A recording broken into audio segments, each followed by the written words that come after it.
Bora fazer um raio-x completo da Brava Energia? A gente vai mergulhar fundo na ação BRAV3 para entender de uma vez por todas. É uma grande oportunidade ou uma baita armadilha? Vamos nessa. Olha, a Brava Energia é um verdadeiro quebra-cabeça. De um lado, a gente vê uma gigante, com ativos que são de classe mundial, mas do outro, uma empresa que o mercado olha com uma desconfiança enorme. O que explica essa dualidade toda? Será que é uma oportunidade única de compra ou, na verdade, uma perigosa armadilha de valor? É isso que a gente vai investigar. Para a gente entender o que está acontecendo com a Brava hoje, a gente precisa voltar um pouquinho no tempo, lá na sua origem. A história de como ela foi formada é a chave para decifrar o presente.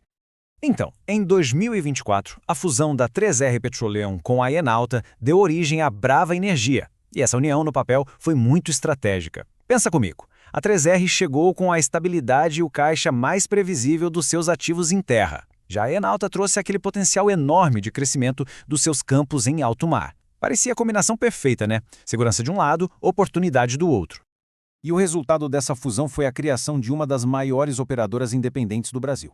A gente está falando de mais de 700 milhões de barris em reservas e uma produção diária que está ali beliscando 100 mil barris. É uma gigante do setor, não tem como negar. Ok, com números tão impressionantes, vem a pergunta que não quer calar. Por que a ação da Brava está sendo negociada com um desconto tão grande em relação aos concorrentes? O que o mercado está enxergando que talvez a gente não tenha pego de primeira? Vamos descobrir. Vamos começar pelo lado bom da história, a tese otimista, aquela que justifica a compra da ação. E ela se baseia basicamente na qualidade dos ativos da Brava, que é indiscutível. Se prepara para conhecer o potencial dessa empresa. E aqui está ela, a joia da coroa da Brava, o Campo de Atlanta. Fica em águas ultraprofundas e esse projeto, agora com o FPSO novo e super moderno, é a grande aposta de crescimento da empresa. É o motor do futuro dela. Esse novo FPSO de Atlanta consegue processar nada mais nada menos que 50 mil barris de óleo por dia. Mas o mais impressionante nem é só o volume, sabe? Essa estrutura nova foi toda pensada para derrubar os custos operacionais. E na prática isso significa uma coisa: mais lucro em cada barril de petróleo que sai de lá. Outro ponto importantíssimo é papa-terra. Esse campo sempre foi um osso duro de roer, um ativo super complexo, cheio de problemas, mas a Brava está conseguindo fazer o que parecia impossível, uma virada operacional. A produção já passou dos 20 mil barris por dia. Isso é um sinal muito claro de que a revitalização do campo está no caminho certo. E a prova de que a gestão da Brava está funcionando está bem aqui. O custo de extração, que o pessoal do mercado chama de lifting cost, caiu 11,5% em um único trimestre. Traduzindo, a empresa está produzindo de um jeito muito mais eficiente e, claro, bem mais lucrativo. Mas, como a gente falou no começo, nem tudo são flores. Agora, vamos virar a moeda e analisar os riscos, aqueles que fazem o mercado ficar com um pé atrás com a Brava Energia. É hora de entender o lado pessimista da história.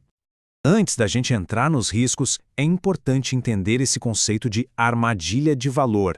Sabe quando uma ação parece uma pechincha, barata demais? Pois é, às vezes ela esconde problemas sérios que justificam aquele preço baixo. A grande dúvida é, será que a Brava se encaixa nisso?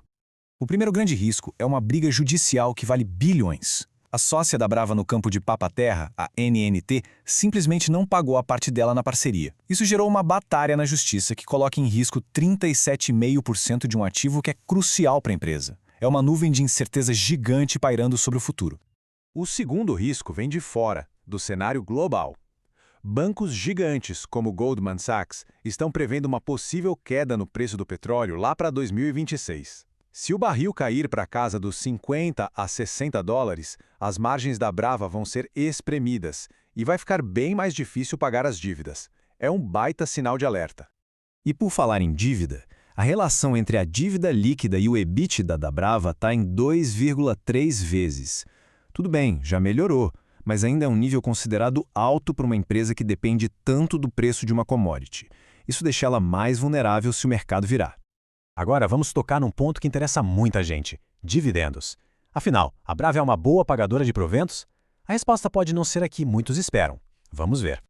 A verdade nua e crua é a seguinte: a Brava, hoje, é uma história de crescimento e de virada de jogo, não uma história sobre renda. O foco total da empresa é crescer, executar o plano de recuperação e, claro, diminuir a dívida. Distribuir lucro para o acionista, isso não é a prioridade agora. Então, para quem está de olho em dividendo caindo na conta logo, olha, talvez a Brava não seja a melhor pedida no momento. E essa tabela aqui deixa isso bem claro. Enquanto a Brava está oferecendo um dividend yield de mais ou menos 2,9%, uma de suas concorrentes diretas, a PetroRecôncavo, entrega quase 16%. Para quem investe buscando renda passiva, a escolha no setor hoje parece bem mais óbvia, né? Certo, já vimos os pontos fortes e os riscos gigantes. Agora é a hora da verdade. Colocar tudo isso na balança e tentar chegar a uma conclusão. Comprar ou vender? Vamos analisar. Olhando friamente os números, a Brava está, de fato, barato. O múltiplo EV/EBITDA dela, que é uma forma de medir o valor da empresa, está bem abaixo da sua principal concorrente, a Prio. E todo esse desconto reflete exatamente o quê? O prêmio de risco que o mercado está cobrando para investir na empresa hoje. E o que os analistas de mercado estão dizendo reflete bem essa dualidade. A maioria ainda recomenda a compra da ação, principalmente porque o preço está atrativo. Só que o tom geral ficou bem mais cauteloso. Os preços-alvo foram ajustados para baixo, e a justificativa são justamente os riscos de curto prazo. É um sinal claro de que é preciso ter prudência. Então, o que faria o mercado mudar de ideia sobre a Brava? A resposta é simples e direta. A empresa precisa entregar. Entregar resultado consistente.